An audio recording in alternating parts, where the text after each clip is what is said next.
Everyone, welcome to explore literature. इस video के अंदर हम डिस्कस करने वाले हैं इंट्रोडक्शन टू इंडियन कॉन्स्टिट्यूशन का प्रीवियस ईयर क्वेश्चंस। ये काफ़ी इंपॉर्टेंट क्वेश्चंस भी हैं, तो आप इनको बार बार रिवाइज करिएगा। ऐसे ही सिमिलर क्वेश्चंस आपके अब की बार के एग्जाम में भी आ सकते हैं। मेनली जो जी पेपर होते हैं उसमें ऐसा ही होता है कि प्रीवियस ईयर के क्वेश्चन ऐसे कैसे उठा के दे दिए जाते हैं या फिर हल्का मुल्का चेंज कर देते हैं। तो इन क्वेश्चंस को तो रट लेना, बाकी इट डिपेंड्स ऑन यू कि आप कितना प्रिपेयर करते हैं, बट ये सब तो छोड़कर मत जाना। हमारा फर्स्ट क्वेश्चन है, basic idea of Indian constitution evolve during the freedom struggle, specially after 1920s, write an essay on the antecedents of the constitutional value as envisaged by our freedom fighters after 1920s। कि 1920s के बाद ऐसा क्या क्या historical चीज़ें हुई जो कि हमारे इंडियन कॉन्स्टिट्यूशन का बेसिक स्ट्रक्चर बनाती हैं, या फिर जो बेसिक आइडिया है हमारे इंडियन कॉन्स्टिट्यूशन का वो वहाँ से आता है। तो सबसे पहली बात थी नॉन कॉपरेशन मूवमेंट, जो कि 1921 में हुआ था। तो उसमें क्या हुआ था कि वैल्यूज़ जैसे कि self reliance, self respect, national unity, ऐसी ऐसी चीज़ें निकल के आई थी कि भैया अब तो हमें सेल्फ रिलायंट बन जाना है, अपनी सेल्फ रिस्पेक्ट भी होती है, कुछ अंग्रेजों के सामने झुक के नहीं रहना है। फिर तो था Simon commission and Nehru report. इन्होंने भी यही चीज़ दिखाई कि अब जो ग्रेटर इंडियन इन्वॉल्वमेंट है वो होना चाहिए गवर्नेंस के अंदर। ऐसा नहीं कि 4 लोग ही डिसीजन ले रहे हैं, सभी लोगों का पार्टिसिपेशन होना चाहिए। तो डेमोक्रेसी की नींव भी यहाँ से रखी गई। फिर उसके बाद आता है 1930 में सिविल डिसोबीडियंस मूवमेंट और लाहौर सेशन। यहाँ पे कंप्लीट इंडिपेंडेंस की बात की गई। फिर लाहौर सेशन हुआ था जो INC का, इंडियन नेशनल कांग्रेस का, 1929 में। उसको प्रिसाइड किया था जवाहरलाल नेहरू ने, और उन्होंने पूर्ण स्वराज की बात की थी, जहाँ पर हम कंप्लीट डेमोक्रेसी का भी एक आइडिया देखते हैं। फिर उसके बाद आता है गवर्नमेंट ऑफ इंडिया एक्ट 1935। ये तो बहुत ज़्यादा इंपॉर्टेंट है, मैंने अपनी जो मेन वीडियो है उसके अंदर भी कवर किया है, वो आप देख सकते हैं। कि इसी को माना जाता है कि भाई ये पूरा फ्रेमवर्क है, हमारा पूरा कॉन्स्टिट्यूशन है जो, उसका आधे से ज़्यादा फ्रेमवर्क उठाया गया है 1935 के एक्ट से, जहाँ पर हम बात करते हैं फेडरल स्ट्रक्चर की एंड ऑटोनॉमी की, कि किस तरीके से ऑटोनॉमी प्रोवाइड करनी है, एडमिनिस्ट्रेटिव प्रोसेसेस कैसे होंगी। फिर आता है क्विट इंडिया मूवमेंट और क्रिप्स मिशन, जो कि 1942 में आया था। तो यहाँ पे भी एक आइडिया रिफ्लेक्ट किया गया कि जो इंडियन लोग हैं वो फ्री हैं कॉलोनियल इंटरफेरेंस से, और हमें जो कॉलोनियल इन्फ्लुएंस है उसको कम से कम करना है, अपनी डोमिनेंस है जो उसको बरकरार रखना है। तो जो कॉन्स्टिट्यूशनल वैल्यूज़ हैं मॉडर्न इंडिया की, वो आइडियल्स और एस्पिरेशंस में जो है इंटरवुमेन है।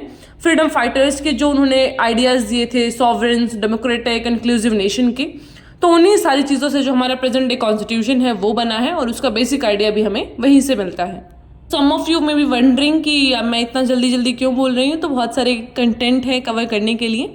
जिसको स्पीड ज़्यादा लग रही है वो उसको कम कर लीजिए, जिसको कम कर लग रही है तो वो आप ज़्यादा कर सकते हैं। ये बेनिफिट है ऑनलाइन लर्निंग का, तो उसको थोड़ा सा यूटिलाइज करिएगा। Now coming on to the second question, what were the objectives of including fundamental duties in the constitution, have those objectives been fulfilled. कि क्या मकसद था हमारा फंडामेंटल ड्यूटीज़ को कॉन्स्टिट्यूशन में ऐड करने का, क्योंकि मैंने आपको बताया कि पहले से नहीं थे। 42nd कॉन्स्टिट्यूशन अमेंडमेंट एक्ट आया, उसके बाद से इन चीज़ों को ऐड किया गया, और क्या जिस मकसद के साथ हमने ये शुरू किया था वो आज फुलफिल हो पा रहा है।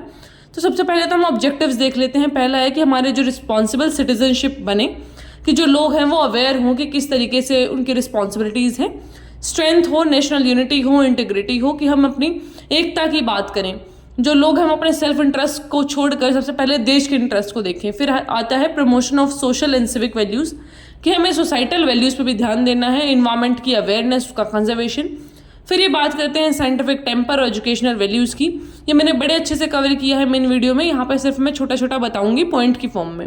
Then is respect for heritage and cultural values, कि हमारे जो मॉन्यूमेंट्स हैं उनका आप रिस्पेक्ट करिए, उन पर वहाँ पर अपना नाम नहीं लिख के आना है। बेसिकली आपको एक रिस्पॉन्सिबल सिटीजन बनना है, सपोर्ट करना है नेशनल डिफेंस को, पब्लिक सर्विसेज को, और ये कॉम्प्लीमेंट भी करते हैं फंडामेंटल राइट्स को। तो इस तरीके से हमने ऑब्जेक्टिव्स रखे थे। अब वो पूरे हो पा रहे हैं नहीं हो पा रहे हैं वो देख लेते हैं। सबसे पहली बात ये है कि जो सिटीजन्स हैं वो काफ़ी ज़्यादा अवेयर हो रहे हैं अपनी ड्यूटीज़ के बारे में। जब हम एजुकेशनल जो हमारा सिलेबस है उसके through and public awareness campaigns के थ्रू जब भी हम अवेयरनेस रेज करते हैं, तो people are getting to know about it, कि हाँ क्या चीज़ें हैं, किस तरीके से होंगी। तो एफर्ट्स जैसे कि प्रमोशन हो गया नेशनल सिंबल्स का, स्वच्छ भारत जैसे मिशंस हैं जो, वो भी हेल्प करते हैं इस रिगार्ड में। लीगल और सोशल कैंपेन्स हैं जो, वो भी हेल्प करते हैं डिग्निटी ऑफ वुमेन को, मार्जिनलाइज्ड ग्रुप्स को एक सक्सेसफुल मिशन बनाने में। तो बेसिकली क्या होता है कि जब भी हम कुछ अवेयरनेस रेज करते हैं तो लोगों को पता चलता है कि हाँ ये भी चीज़ है, और लोग उस चीज़ के बारे में समझ रहे हैं, उसका पालन कर रहे हैं। पहले क्या होता था कि लोगों को पता ही नहीं होता था क्या क्या सही है क्या गलत है।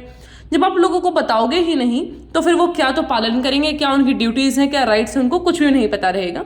बट अब सिविक पार्टिसिपेशन हो रहा है, लोग अवेयर हो रहे हैं, अब अंधभक्ति नहीं हो रही है इतनी, लोग हर एक चीज़ के प्रोज एंड कॉन्स देखते हैं, then they decide what to do. तो ये सारी चीज़ें हैं। लेकिन अगर मैं इसका क्रिटिसिज्म बताऊं तो अभी भी कुछ ऐसे सोशल प्रोपेगेंडाज हैं, पॉलिटिकल प्रोपेगेंडाज हैं जिनके झांसे में लोग फंस जाते हैं और चीज़ों को एनालाइज नहीं करते हैं। तो वो सारी चीज़ें काफ़ी गलत हैं। लोग रिलीजियस, कास्ट, इन सेंटिमेंट्स के ऊपर सोचते हैं और जैसे कि जो नोशंस है कि भाई वेमेन वीक है, ऐसी ऐसी बातें अभी तक भी हमारी सोसाइटी में प्रिवेल करती हैं, जिनको अभी काफ़ी हद तक ठीक हो जाना चाहिए था, but we need to work on that. हमारा अगला क्वेश्चन है, why does constitution matter, what are distinctive features enshrined in the Indian constitutions. तो फीचर्स तो हम यहाँ पे डिस्कस नहीं करेंगे, वो हम वीडियो में ऑलरेडी कर चुके हैं, पूरा एक वीडियो है उसके ऊपर कि क्या क्या फीचर है इंडियन कॉन्स्टिट्यूशन के, कि बड़ा लेंदी सा है, किस तरीके से वहाँ पे प्रेसिडेंशियल फॉर्म नहीं होकर पार्लियामेंट्री फॉर्म हमने अपनाया है, प्रेसिडेंशियल फॉर्म यूएसए में है। लेकिन कॉन्स्टिट्यूशन मैटर क्यों करता है, वो हमारा मेन टॉपिक ऑफ डिस्कशन है यहाँ पे। तो सबसे पहले तो कॉन्स्टिट्यूशन की अगर हम बात करें तो वो एक फ्रेमवर्क प्रोवाइड कर देता है कि भाई ये कॉन्स्टिट्यूशन है, कोई ये नहीं कि पॉलिटिकल पार्टी जो भी आएगी वो अपने तरीके से सारे लॉज को इम्प्लीमेंट करेगी, उसको एक कॉन्स्टिट्यूशन का फ्रेमवर्क देखना पड़ेगा। तो रूल ऑफ लॉ और गवर्नेंस को ये देखता है, प्रोटेक्ट करता है आपके राइट्स को, फ्रीडम्स को, सोशल स्टेबिलिटी बना के रखता है, ना कोई बड़ा है ना कोई छोटा है, कॉन्स्टिट्यूशन के आगे एवरीवन इज इक्वल।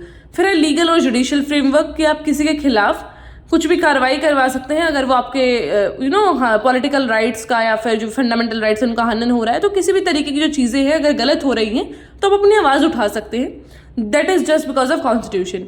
ये गवर्नमेंट की पावर्स को लिमिट करता है। गवर्नमेंट ऐसा नहीं कि अपने जो भी उसका दायरा है उससे बाहर निकल के कुछ कर सकती है, उसको कॉन्स्टिट्यूशन का पालन करना होगा, then only it can do something. फिर है ये अडेप्ट होता रहता है, इवोल्यूशन होता रहता है। Then comes international standing and commitments की जो हमारे इंटरनेशनल कमिटमेंट्स हैं उनको भी फुलफिल करते हुए हमारा कॉन्स्टिट्यूशन है। पब्लिक ट्रस्ट और कॉन्फिडेंस बना रहता है जब हमारे पास एक डॉक्यूमेंट हो कि भैया इसका पालन करेंगे, बाकी आर्बिट्ररी चीज़ें नहीं होंगी। अगला क्वेश्चन में आता है कि what is the significance of preamble in Indian constitution. तो जो प्रीएम्बल है हमारा, उसका इंपॉर्टेंस ये है कि वो पर्पस और इंटेंट बताता है हमारे कॉन्स्टिट्यूशन का कि भाई ये पर्पस है इसलिए लाया गया है कॉन्स्टिट्यूशन। फिर ये सोर्स है कॉन्स्टिट्यूशनल प्रिंसिपल्स का, ये बताता है कि हमारा कॉन्स्टिट्यूशन का फ्रेमवर्क क्या है। इंटरप्रिटेटिव एड है कि किस तरीके से हमारे कॉन्स्टिट्यूशन को इंटरप्रेट करना चाहिए, वो भी बताता है ये।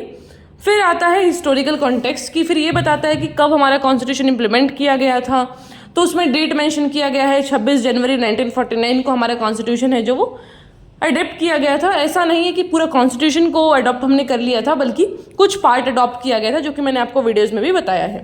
फिर आता है सिंबॉलिक और इंस्पिरेशनल वैल्यू कि हमने इंस्पिरेशन कहाँ से लिया है, वो बात भी बताई गई है कि जो पीपल ऑफ इंडिया है वो सुप्रीम पावर है। फिर आता है ग्लोबल रिकॉग्निशन एंड इन्फ्लुएंस कि क्या इन्फ्लुएंस है सारी चीज़ों का, जहाँ पे हमने दिखाया है कि रशिया से हमने लिया है लिबर्टी का concept, then is this secular social fraternity sovereignty वाला चीज़, वो आता है हमारा फ्रेंच रेवोल्यूशन से। तो वो सारी चीज़ें भी हमारे प्रीएम्बल में दिखती हैं।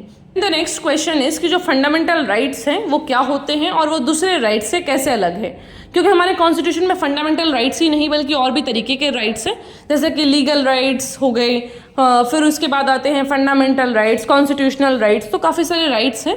तो फंडामेंटल राइट्स कैसे अलग है, सबसे पहले तो इनको कॉन्स्टिट्यूशनल प्रोटेक्शन और जस्टिसेबिलिटी मिली हुई है कि अगर इनका हनन हुआ तो सीधा सुप्रीम कोर्ट में जाओ आर्टिकल 32 लेके। फिर उसके बाद आता है कि हाईएस्ट लीगल स्टेटस है इनका हायरार्की ऑफ लॉज में, कि इनका तुम हनन नहीं कर सकते हो, तुम अगर कोई करता भी है तो आप सीधा सुप्रीम कोर्ट में जाके उसकी गुहार लगा सकते हैं। फिर है कि सीधा अगर आपको सिटीजनशिप मिल गया इंडिया का तो सीधा आपको ये राइट्स मिल जाएंगे, ऐसा कुछ एप्लीकेशन फॉर्म नहीं भरना पड़ेगा कि भैया हमें फंडामेंटल राइट्स भी दीजिए। अगर आपको सिटीजनशिप मिलता है मतलब आपको फंडामेंटल राइट्स भी मिल जाते हैं। ये फंडामेंटल राइट्स हैं जो वो इम्प्लीमेंट करते हैं कुछ लिमिटेशन ऑन द स्टेट कि वो रैंडम डिसीजंस ना ले सके और सिटीजन्स के फेवर में वो डिसीजंस हो। फिर उसके बाद आता है कि जो ये राइट्स है ना फंडामेंटल राइट्स, वो हमारे डेमोक्रेटिक सोसाइटी की फंक्शनिंग का इंटीग्रल पार्ट है और वो इंश्योर करते हैं कि सभी लोगों को फ्रीडम मिले, लिबर्टी मिले और ये सारी चीज़ें अच्छे से इम्प्लीमेंट हों। हमारा इस वीडियो का लास्ट क्वेश्चन है, DPSP should be fundamental in policy making of government, critically examine the statement. कि जो डीपीएसपी है ना उसको फंडामेंटल बना दो पॉलिसी मेकिंग ऑफ गवर्नमेंट में। तो इसके फेवर और अगेंस्ट में हम बात करेंगे। फेवर की बात ये है कि सोशल वेलफेयर की बात करते हैं, डेवलपमेंट की बात करते हैं। कॉन्स्टिट्यूशनल मोरालिटी है इनके अंदर, और ये एथिकल पर्सपेक्टिव से देखते हैं कि भाई क्या एथिक्स है, क्या इंसान को करना चाहिए, क्या एक इंसान की डिग्निटी ऑफ लाइफ है, किस तरीके का उसका एक्सटेंडर्ड ऑफ लिविंग होना चाहिए, वो सारी बातें करते हैं डीपीएसपी। और ये गाइडिंग प्रिंसिपल्स है लेजिस्लेशंस के कि किस तरीके से सरकार लॉज और पॉलिसीज बनाएगी, वो गाइड करता है डीपीएसपी। लेकिन क्रिटिसिज्म ये है कि जो गवर्नमेंट है मे बी वो जो है वो प्रायोरिटाइज कर सके अपने जो पॉलिसीज है वो इस तरीके से कि भाई कोई कॉन्स्टिट्यूशनल गैप आ जाए कि एक्चुअल में पॉलिसी आउटकम्स क्या हैं और कॉन्स्टिट्यूशनल आइडियल्स क्या हैं, मतलब कि हमारा कॉन्स्टिट्यूशन क्या चाहता है और एक सरकार क्या चाहती है, उसमें गैप आ सकता है अगर हमने डीपीएसपी को ज़्यादा अहमियत दिया तो। फिर आता है कि जो गवर्नमेंट है मे बी वो फेल हो जाए बैलेंस करने में डीपीएसपी को, जो कि सोशल इकोनॉमिक गोल्स के साथ अलाइन होते हैं फंडामेंटल राइट्स में, और इससे कुछ एक कॉम्प्लेक्स बन सकता है हमारा पॉलिसी डिसीजन मेकिंग। जो लास्ट पॉइंट आता है वो ये है कि जो गवर्नमेंट है मे बी फिर वो अच्छे से जो रिसोर्सेज है उनको भी एलोकेट ना कर पाए, और वो कैसे डिसाइड करेगी कि किसको ज़्यादा देना है किसको कम। So this was all about this video. एक और पार्ट आएगा इसी वीडियो का, so I will meet in the next video. Till then take care, stay happy, stay healthy.